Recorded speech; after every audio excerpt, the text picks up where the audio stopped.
ദൈവനാമത്തിന് മഹത്വമുണ്ടായിരിക്കട്ടെ.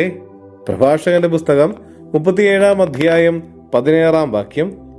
ചിന്തയാണ് എല്ലാ പ്രവൃത്തികളുടെയും ആരംഭം, എല്ലാ ഉദ്യമവും ആലോചനയുടെ തുടർച്ചയാണ്.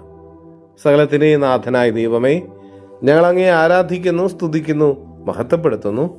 കർത്താവേ, ഇന്നത്തെ ദിവസം നീ ഞങ്ങൾക്ക് നൽകിക്കൊണ്ടിരിക്കുന്ന എല്ലാ കൃപകൾക്കും അനുഗ്രഹങ്ങൾക്കും സംരക്ഷണത്തിനും ഞങ്ങൾ നന്ദി പറയുന്നു.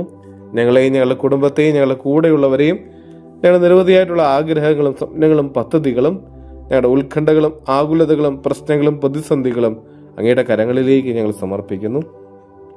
കർത്താവെ, പൂർണ്ണമായി ഞങ്ങൾ നിന്നിൽ ആശ്രയിക്കുന്നു. ഈശോയെ, ഞങ്ങളുടെ ചിന്തകളും ഞങ്ങളുടെ വിചാരങ്ങളും ഞങ്ങളുടെ പ്രവൃത്തികളും എല്ലാം അങ്ങയുടെ ഇഷ്ടത്തിനൊത്ത് ആകട്ടെ. പലപ്പോഴും തെറ്റായിട്ടുള്ള ബോധ്യങ്ങളും തിന്മയുടേതായിട്ടുള്ള ചിന്തകളും ഞങ്ങൾ എപ്പോഴും വഴിതെറ്റിക്കാറുണ്ട്, പാപസാഹചര്യങ്ങളെ വീഴിക്കാറുണ്ട്. ഈശോയെ, ഞങ്ങളുടെ ചിന്തകളെയും വിചാരങ്ങളെയൊക്കെ വിശുദ്ധീകരിക്കണമേ. പരിശുദ്ധാത്മാവായ ദൈവമേ, ഞങ്ങൾ നിറയണമേ. വിശുദ്ധമായവ ചിന്തിക്കാനും വിശുദ്ധമായത് പ്രവർത്തിക്കാനുള്ള വലിയ കൃപ ഞങ്ങൾക്ക് നൽകണമേ. നമ്മുടെ കർത്താവ് ഈശോ മിശിഹായുടെ കൃപയും പിതാവായ ദൈവത്തിൻ്റെ സ്നേഹവും പരിശുദ്ധാത്മാവിൻ്റെ സഹവാസവും നമ്മെല്ലാവരോടും കൂടെ ഉണ്ടായിരിക്കട്ടെ, ഇപ്പോഴും എപ്പോഴും എന്നേക്കും.